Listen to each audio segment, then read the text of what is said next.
Hi everyone, I'm Holly Sullivan. I'm a dietitian and a health and wellness coach, and I am here today to talk to you guys a little bit about mindful eating. So grab a piece of chocolate or an orange or a raisin or whatever it is that you want to eat. And we're going to talk a little bit about what mindful eating is, and then we're going to go ahead and practice mindful eating. So the reason I want to talk a little bit about mindful eating is that since about mid-March, with all of the measures to control coronavirus, many of us have been experiencing pretty significant changes to our everyday lives. So I know quite a few people have been working from home with constant access to their refrigerators and their pantries. Many people have been trying to do their own childcare, or they have children from home doing virtual learning, which no doubt brings more responsibilities and stress to the parents. Other people are just trying to go to the store less so that they're limiting their exposure potential. So a lot of people have less kind of perishable foods around. And these are just a few of the changes that are happening in many people's lives. So I've heard the term the quarantine 15, indicating that all of these changes have caused a number of people to pack on a little weight. But rather than do the usual dietitian thing and jump in and tell you what you should be eating or what you shouldn't be eating, or talk about the right foods and the wrong foods to eat, what I want to do is talk a little bit about how you should be eating. So what is mindful eating? It's actually based on the Buddhist concept of mindfulness, which involves being fully aware of what is happening within and around you at the moment. Despite being based in Eastern religions, people can learn and practice mindfulness skills without participating in the religious component. So the primary goal of mindfulness is reducing that kind of autopilot state, or that time when you're unaware of life's individual moments. Mindfulness is really a way to kind of moderate your meals without dieting. It's about slowing down and getting tuned into the experience of your meals rather than just wolfing them down. And it can be a way to help you eat a more moderate portion of food, yet still enjoy the meal and that whole experience of eating. So mindful eating is a non-judgmental acceptance of the physical and emotional feelings that you have while eating. It recognizes your physical hunger and fullness cues in order to make decisions about what food to eat, how much food to eat, and what foods are nutritious and pleasurable. It also includes recognizing whether you're responding to internal cues to eat, so for example, your stomach growling or the sensation of hunger, or external cues. So maybe you just saw a commercial for cookies and you're like, man, I could really go eat some cookies. It also includes not participating in other activities while eating. So I've got a few pictures up on this slide. One's a man who's eating and writing at the same time, not exactly mindful eating. Another's a burger that looks like it's on kind of that middle console of a car. Again, not exactly mindful eating. And then the last picture is a guy sitting and focusing on the ice cream cone he's eating. So it looks like he's eating that mindfully. Mindful eating is also about using your senses to choose food to eat that's both satisfying to you and nourishing your body. So while it acknowledges that there's no right way or wrong way to eat, it does encourage awareness of how your food choices support your health and well-being. So how can mindful eating help you? Mindless eating, or those food and beverage related decisions that you make when you're on autopilot, can contribute to overeating and increased calorie intake. The reason I've got a picture of soup on this slide is that there was a study done in which people were served soup from either regular bowls or these specially engineered bottomless bowls. And the study showed that participants ate 73% more soup if they were using the bottomless bowls as compared to the regular ones. So just being aware of your actual internal cues can really help. So increased awareness and response to those internal physical cues rather than emotions or environmental triggers like the soup bowl still being full, can help explain how mindfulness can promote healthy weight regulation. There's also a growing body of research that suggests that a slower, more thoughtful way of eating could help with weight problems, and that it could also help steer people away from processed food and other less healthful choices. Mindful eaters have been shown to moderate portion sizes better and choose less calorie-dense foods. They also report less emotional and stress eating.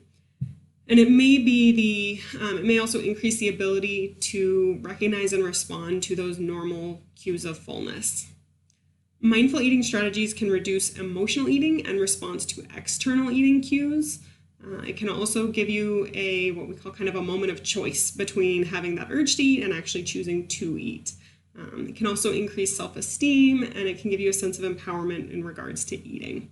So to kind of sum up, that was a lot of information. To sum it all up, what I kind of think of is mindfulness can help you enjoy your food more and struggle with your weight less. So how do you eat mindfully? Mindful eating is essentially recognizing your own hunger and fullness cues and following them to make decisions about what, when, and how much to eat. Choosing foods that are nutritious and enjoyable. Slowing down your eating rate. Eating as the only activity, so not eating in the TV or in the car or in front of the TV. Using all of the senses when eating. Responding non-judgmentally to food. Increasing your awareness of unmindful eating and its consequences, practicing meditation, and then thinking about the human and natural resources that brought the food to you. So mindful eating is really more about how to eat than what to eat or what not to eat. So these are a few strategies to eat mindfully. So before you open the fridge or cabinet, take a breath, ask yourself, am I really hungry? Observe your body. Notice hunger signals, the signals that guide you to start eating. Notice if there's any emotions you might be having. So things like boredom, stress, maybe you're tired or anxious, maybe you're angry or sad.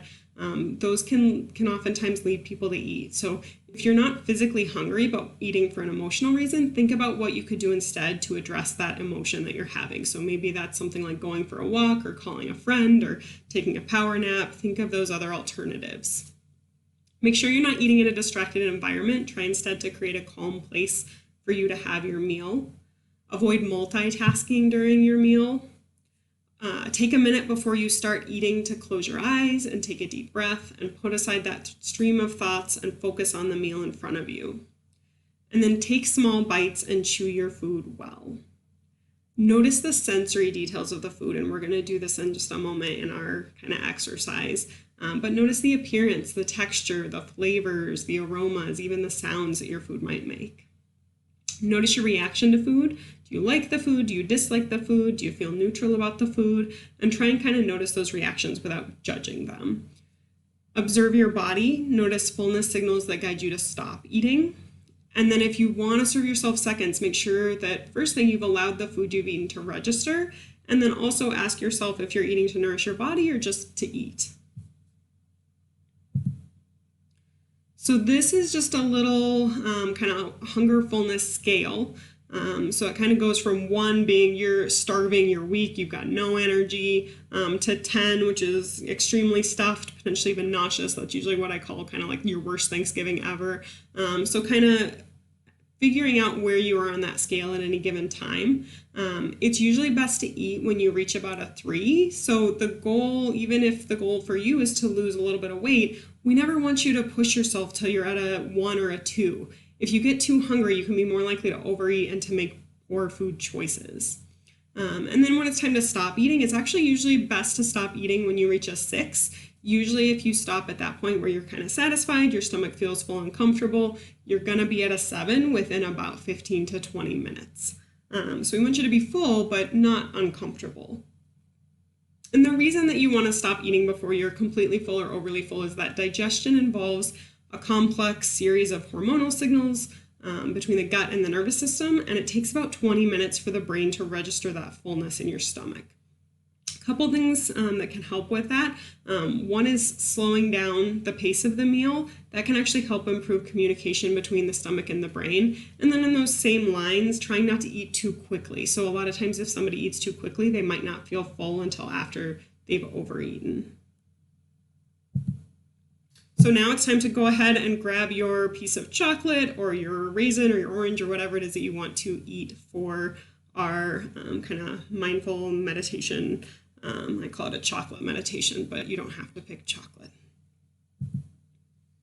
Okay, so what I want you to do is pick up your chocolate. Don't unwrap it yet if you've got a chocolate in the wrapper. Place it in the palm of your hand.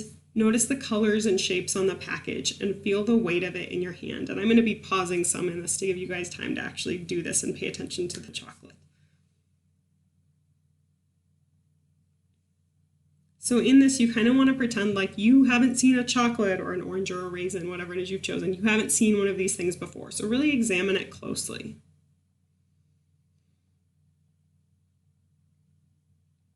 Touch the packaging with your fingers, feel the texture, pay attention to any sound that the wrapper makes. Examine the wrapper, noticing all of the colors. Look at the different sides of the chocolate wrapper and notice any place that the light reflects off the package or any shadows.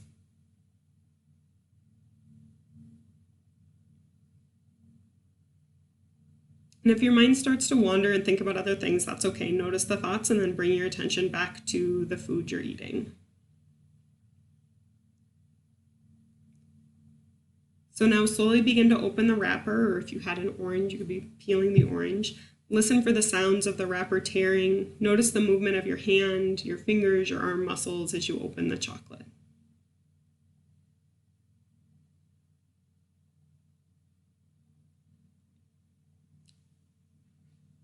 Now look at the open piece of chocolate. What do you notice when you're looking at that chocolate? So what I want you to do is think of at least 3 words to describe the appearance of the chocolate.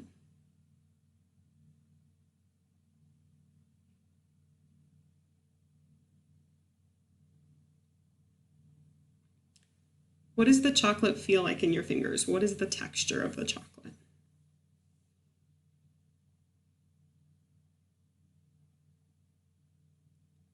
Now raise the piece of chocolate or the orange or raisin to your nose and smell it. Slowly breathe in several times and focus on the aroma of the food. And as you notice this, what I like people to do is kind of notice if anything interesting is happening in their mouth or their stomach.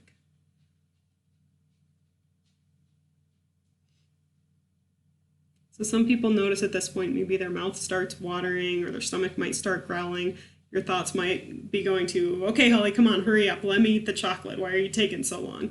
So that's okay. Just notice them. Bring your attention back to smelling the chocolate. Now slowly take a small bite of the chocolate and leave it in your mouth. Don't chew it. Don't swallow it.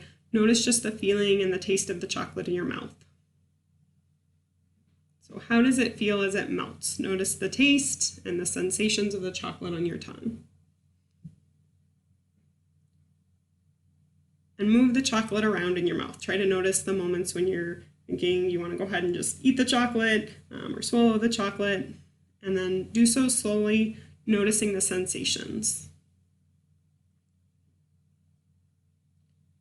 And notice if you have any kind of lingering chocolate taste or orange taste or raisin taste, and notice any sensations that you have. Okay. So you guys can go ahead and kind of keep eating your whatever the rest of the food you picked mindfully, but I've got a few questions for you to kind of think about. So the first thing is, how is this different from your normal way of eating? And what I generally, when I am doing this in person and I can actually hear your answers, is people say they're eating a lot slower and they feel more satisfied with a smaller amount is one of the things I've heard. So usually people are like, man, in that amount of time, I would have eaten 5 chocolates. So think about that. What did you notice during the exercise? A lot of times people notice how quickly they would normally be eating or how little they pay attention to kind of those sensations as they're eating their food. And then think about if you have any thoughts on how these principles might apply to eating at other times. And my general goal for you in this, or my hope, is that maybe in applying these principles, you can really enjoy what you're eating, but potentially slow down and have a more moderate amount of food if you tend to overeat. So that is my information for you guys on how to eat mindfully and kind of a practice with the chocolate meditation. So feel free to kind of use those principles that you learned and apply them to your meals today and throughout the week and throughout the months ahead. Thank you so much.